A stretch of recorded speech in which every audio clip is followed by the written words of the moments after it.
Hello and welcome back to my garden, take 22, because I've tried recording this a bunch of times, but it is Monday and I keep messing things up. So, before we get into today's video, if you're not aware, some of you may be aware, some of you may not be aware, but I'm an Epic Gardening affiliate. So if you do use my link, you guys get to save 5% on whatever it is you purchased in their store. And I make a small commission off of that at no cost to you guys. I tell you guys that up front.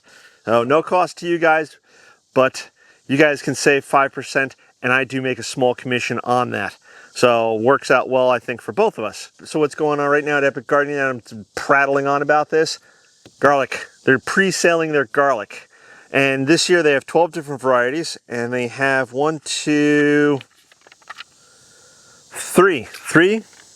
1, 2, 3. They have 3 new varieties this year, which is pretty exciting. Last year, I think, was the first year that they had sold garlic. I want to purchase myself a couple of varieties. They worked out pretty well. They came beautifully packaged. The bulbs looked absolutely incredible, and so I planted them up. I believe one or both of them did incredibly well for me. Not every garlic is suited for every garden, and I'm in growing zone 8A, so I'm extremely warm here. So what do they have this year? I'm going to actually put a thing here up on the screen, and if you guys want, you can pause it so you can see. They have 12, like as I mentioned before, 12 different varieties. Inchulum, I can't pronounce it, Inchulum Red, Sicilian Artichoke, Music, I think I got that last year, and that tasted pretty nice. German White Stiffneck, Chestnut Red Hardneck Garlic, Silver White, and they have Elephant Ear, which is very, if you don't like the strong taste of garlic, but you just want a little bit of garlic, Elephant Ear is the variety for you. Do I keep calling it Elephant Ear? It's not elephant, it's Elephant Hardneck. I'm sorry, it's Elephant Hardneck, but it has very, very mild flavor. In fact, it's not even a garlic, I believe it's a leek. Montana Zemo, Nakota Res Softneck, Shandong Hardneck Garlic.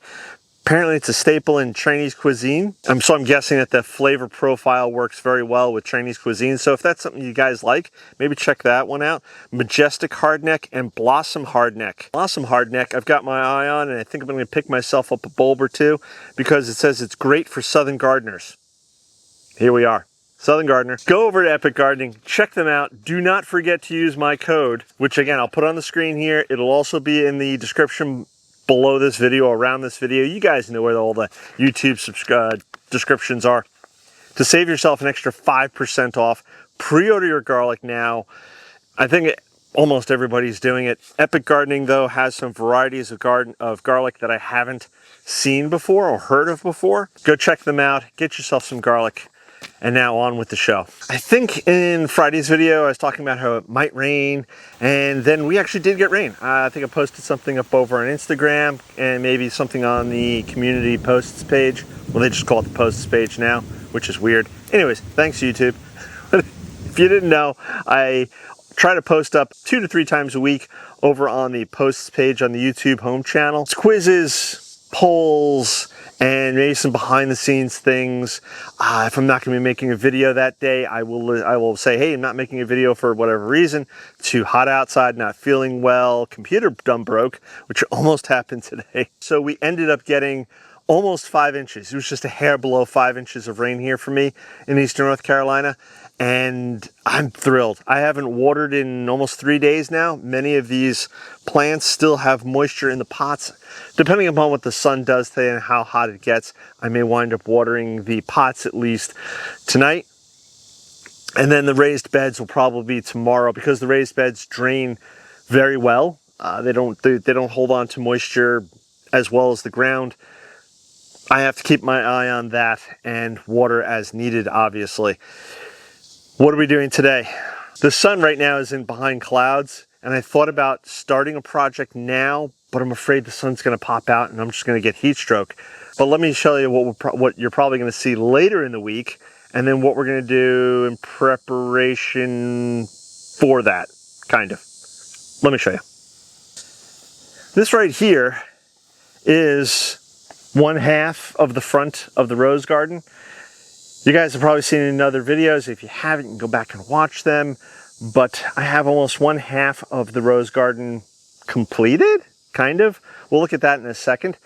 But this is the other half, and this has been under this black weed cloth now for 2 years or so, and I really hate looking at this black weed fabric. The reason the weed fabric was there was all the grass clippings I had dumped here, the grasses that were coming up, the other organic material that I dumped here. I was essentially using this space as a open compost pile, as it were, much as what I'm doing in the back of the rose garden right now, which I'll be capping off this year as well, so I can use it in the next couple of years. But the theory is that I put all this organic material down, I smother it with the black weed fabric, it all rots down, and then in a couple of years, now, I could pull it back up, and I don't know if it's in frame, Sophie's a little tired.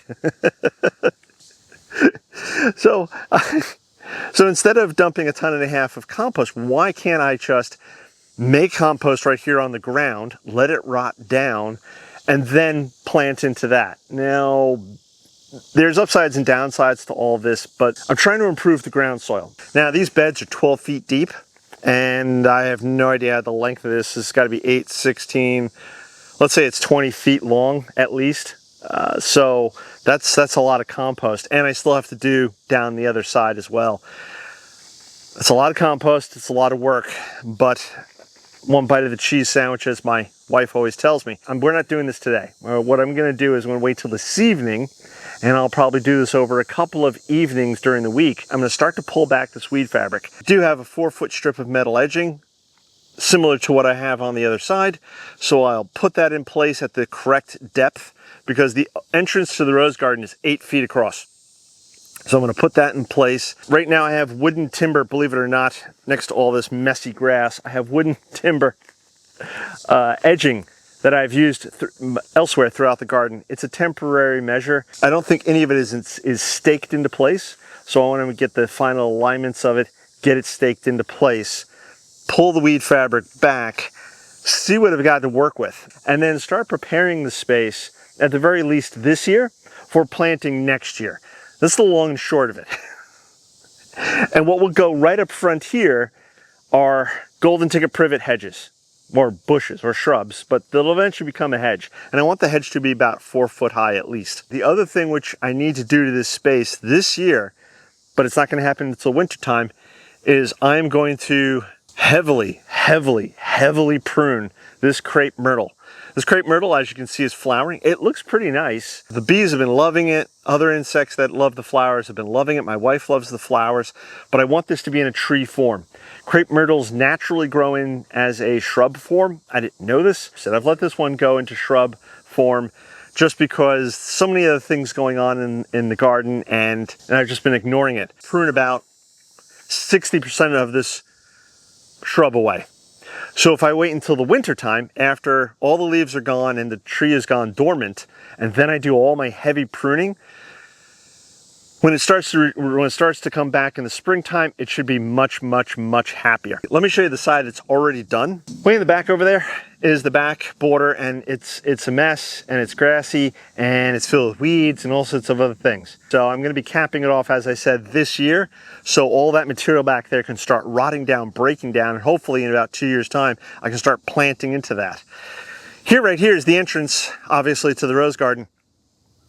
And you can see over here what a mess it is. And this has been annoying me for a while, and I want to start cleaning it up, pulling back the weed fabric. I really dislike the weed fabric, but it's serving a purpose at this point. So I want to start cleaning this up, getting this space prepared. This way I can start doing like this over here and planting into it. In the front, it's probably difficult to see, but I have some small golden ticket shrubbery that I took from cuttings. I made cuttings, I grew them on. Hopefully in 3 to 5 years, they look like that in the back. That's the goal, that's what I'm trying to attain. But in preparation for planting over there, I need to do one other thing.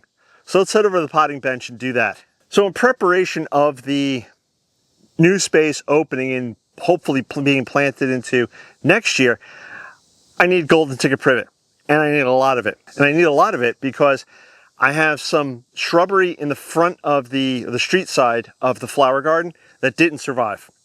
I guess the heat was just too much for them, not enough rain this year. So those small cuttings, which are small shrubs, are I lost a bunch of them. Many of them survived, but I probably at this point lost at least 4 up front. So those need to be replaced. I think I have 1 or 2 in front of the rose garden area that I was just showing you that I've already been planting into. They're either dead or not doing well and should be replaced. And then I'm going to need at least 6 to 8 for the new area. From back here on the bench underneath the shade cloth, I have various pots with various cuttings. So this pot, for instance, hopefully you guys can see that, I've got 4, and the growth on them seems very good. Like they're putting on new growth, that's a positive. So hopefully over the next year or so, I can get these guys into their own pots. They continue to survive and thrive, and then eventually I'll be able to plant them out someplace. As I said, I need 4 out front. If I'm lucky, all 4 of these survive. They'll go out in front of the flower garden. Here's another pot, and there were 4 in here, but it looks like only 1 is putting on growth. And I'll talk more about cuttings in a second. Here's another one, and this one, yeah, I've got 1 that's putting on growth, another one that's putting on growth. That one died even though it had roots. Again, it's been pretty dry this summer. That one died. So out of 4, only 2 survived. This is what happens when you take cuttings. Not every single cutting survives, and that's why you take a lot of cuttings. So that's what I'm going to do right now. I'm going to grab my pruners, and we're going to go get a lot of cuttings to put into these cups. All right, so I'm not an expert at taking cuttings. I'm not a professional, and I didn't stay at a Holiday Inn Express last night. Words are hard. Heat's getting to me already. But what I do know is that the thicker the stem for the cutting, the better chance that the cutting will survive. So we don't want thin wispy, and a lot of this stuff right here is thin and wispy because I just did, probably about a month or so ago, a trimming. I just did a trim. But I do see a few here that I can cut off, and so for instance, I don't know if that's going to show or how that's going to show, but it's a good size. You don't need super thick stem cuttings, but if you can get something, and if there's wispiness on top, but the lower you cut is thicker, then that's fine. You could always just chop off that wispy bit. Looking. We have to go lower. That's a pretty good one. These look good. All right, so I have my handful of cuttings now. We're gonna head back to the potting bench. I wanna get these into the pots sooner than later. So let's go do that now. My camera's starting to overheat, so now there's 2 time crunches. 1 on the plant, and 2 the camera there. Now this piece right here has some new growth on it, and I don't know if that's gonna show there. And that's just from the hedge trimming. So what I'm going to do though is I'm going to cut it down a bit further. Well, the first cut I'm going to make is down at a leaf node. I always say to cut right below leaf nodes, which I already have. So that's good right there. And then I'm going to cut it, I think we're going to go right there. And then I'm going to strip off basically all the leaves. I will leave half a leaf there. The other thing I like to do, and I don't know if this benefits, I think I saw somebody on the interwebs do this, but I like to take my pruners and just scrape the bark off of just that bottom portion of the, again, I don't know if that helps, hinders the plant. Seems to have worked out pretty well for me. I don't use a rooting hormone. You can use a rooting hormone. Many people swear by rooting hormones. This one, I'm going to go right here. I'm going to strip off all those lower leaves. I don't want the stem to be so long because it has to fit into the pot. I think I'm going to cut it right there. I'm just going to scrape a bit off. You don't have to do this. The shrub itself will theoretically start putting out roots from the leaf nodes, or where the leaf nodes were. And I was just cutting to this piece. So sometimes the other thing I found is that you can use, out of that long branch, I can get 2 cuttings out of that. I'm going to make this one shorter. The other thing that I'm doing, again, if you guys have any comments, if this is right, wrong, indifferent, if you do it a different way, please leave those comments below. Let me know if you guys have a video that you've favorited from another YouTuber where they've done this sort of thing and you're like, that's the way to do it. Please, I'm learning here. I'm figuring it out as I go along. I have watched a bunch of different videos and I've been taking cuttings for a while. So this is the way I do it. Again, it doesn't mean it's 100% right, and there's always room for improvement. Anywho, I've cut the top leaves off halfway. From my understanding, it reduces the amount of energy the plant needs. So if the plant has to support an entire leaf while it's trying to establish roots, that's a lot. So if I can reduce the leaf size, now it's not going to be supporting that entire leaf, it'll be half the leaf. So, and then it can put more energy into developing those roots, because that's really what we want, is the roots. Once a plant has good roots, then theoretically, the top will take care of itself. This one I left pretty much a full leaf. It looks like there's a full leaf there. And then I've got 2 half leaves. We'll see what happens.